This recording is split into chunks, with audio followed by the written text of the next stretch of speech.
This episode is brought to you by eBay. We all have that piece. The one that's so you've basically become known for it. And if you don't yet, fashionistas, you'll find it on eBay. That Miu Miu red leather bomber, the Custo Barcelona cowboy top, or that Patagonia fleece in the 2017 colorway. All these finds are all on eBay, along with millions of more main character pieces backed by authenticity guarantee. eBay is the place for pre-loved and vintage fashion. eBay, things people love.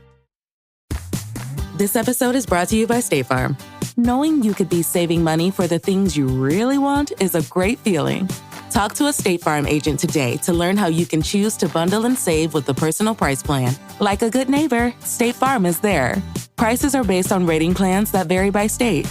Coverage options are selected by the customer. Availability, amount of discounts and savings, and eligibility vary by state. Hello, everybody, and welcome to our weekly bonus episode of ORD. I'm your host, Greg Audino, here with you once again on a Sunday to feature an extra episode for you, an episode originally aired on another one of our shows, Optimal Health Daily. So the goal in these bonus episodes is to share posts for you that we think highlight a couple of different themes. So even though it originally aired on OHD, we feel this post speaks a lot to relationships as well. So without further ado, I'm going to pass it over to Dr. Neil, who's going to narrate this article for you and optimize your life. Stop labeling yourself by their standards and do this instead, by Nia Shanks of niashanks.com. Sometimes it feels like a proverbial heartbreak, reading comments and emails filled with sadness, confusion, and sometimes even despair. Can you help me? Is a question I'm often asked. This question is preceded by comments such as, I just need to lose this extra fat. I don't like my cellulite. I can't control what I eat. How do I stop obsessing over food? I wish I could love my body, and other similar statements. Some of these folks feel like they're fighting a losing battle. They seem to think that no matter what they do, their fate has already been determined. They'll never, quote, look like that, or have that body, or be that strong. And it breaks my heart. Because trying to achieve certain labels is complete and total BS. The problem is not with you, me, or us. The problem is not with how we look, how we eat, or how we work out. The problem is not with our self-perceived, quote-unquote, flaws. The problem is with the definitions and labels we place on ourselves, and it makes perfect sense why we embrace certain labels and reject others. We're constantly bombarded with photos and descriptions about a physical appearance we're expected to achieve and maintain. For example, skinny, well, but not too skinny. Lean, but not too lean. Curvy, but not too curvy. Strong, but don't get too strong. Be at a certain weight, have a certain waist or bust size. Basically, we feel pressured to be flawless. We may choose different labels we wish to attain. Some prefer to be leaner, others curvier, but most of them are standards we feel obligated to achieve. It doesn't really matter what labels you've placed on yourself.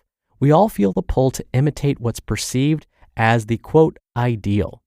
And we fight daily to achieve these predetermined standards. We eat less, we work out more, we beat ourselves up for our flaws, so we eat even less and work out even more. But it's important that we stop and ask ourselves, what is this accomplishing? Are you trying to squeeze, shape, and force yourself into a one-size-fits-all mold? Are you truly happy trying to achieve the body that someone else says you should have? I don't think so.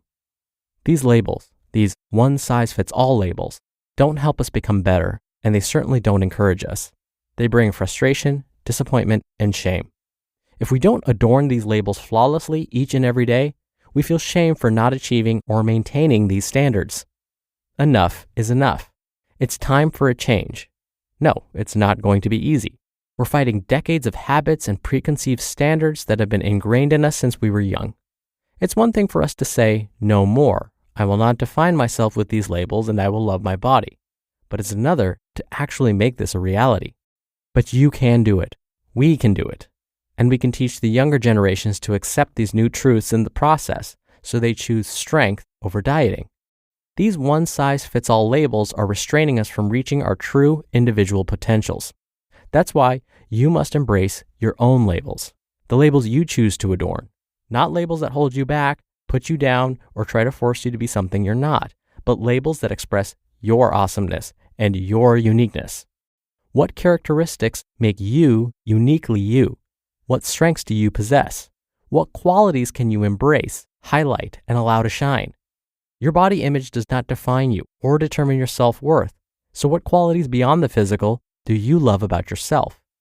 It's time to reject the negative self-imposed labels that they said we're obligated to embrace. And it's time to create your own labels. The labels you place on yourself matter, so choose them wisely. Make sure you embrace labels that help you become the most awesome version of yourself.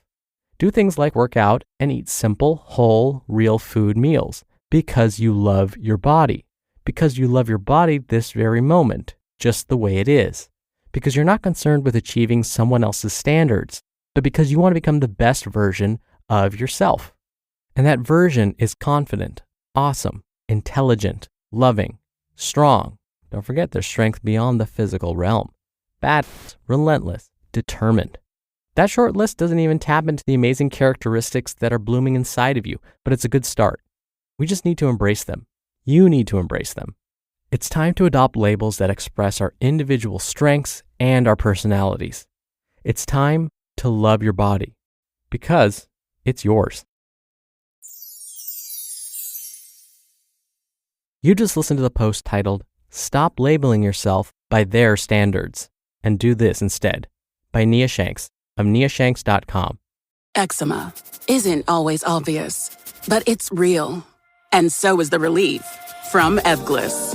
After an initial dosing phase of 16 weeks, about 4 in 10 people taking Ebglyss achieved itch relief and clear or almost clear skin. And most of those people maintain skin that's still more clear at 1 year with monthly dosing. Ebglyss, lebrikizumab LBKZ, a 250 milligram per 2 milliliter injection, is a prescription medicine used to treat adults and children 12 years of age and older who weigh at least 88 pounds or 40 kilograms with moderate to severe eczema, also called atopic dermatitis, that is not well controlled with prescription therapies used on the skin or topicals, or who cannot use topical therapies. Ebglyss can be used with or without topical corticosteroids. Don't use if you're allergic to Ebglyss. Allergic reactions can occur that can be severe. Eye problems can occur. Tell your doctor if you have new or worsening eye problems. You should not receive a live vaccine when treated with Ebglyss. Before starting Ebglyss, tell your doctor if you have a parasitic infection. Searching for real relief? Ask your doctor about Ebglyss and visit ebglyss.lilly.com or call 1-800-LILY-RX or 1-800-545-5979. Get into your body's vitals with the Vitals app on Apple Watch. I wanna get into my body and let my skin do the talking. I wanna feel like I'm myself again.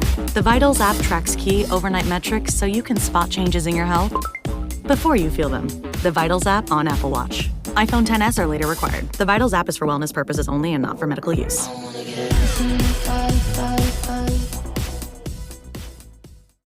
At the end of her article, Nia's listed 5 of her articles that you can use to embrace your own labels and to define yourself on your own terms.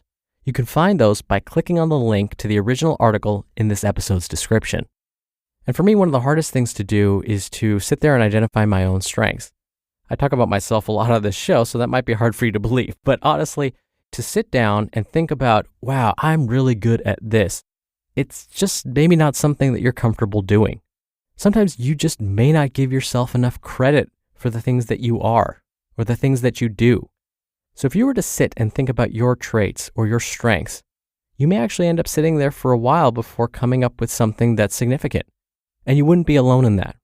So if this is the case for you, if there is someone you trust in your life that you feel knows you very well, have them start to tell you what they see in you. And be sure to tell them why you're having them do this. It's not that you're looking for them to compliment you. Let them know that you're trying to set your own standards. You want to become the most awesome version of yourself. And so you need their help with identifying some of your strengths. And chances are they're going to mention things that you had no idea people saw in you.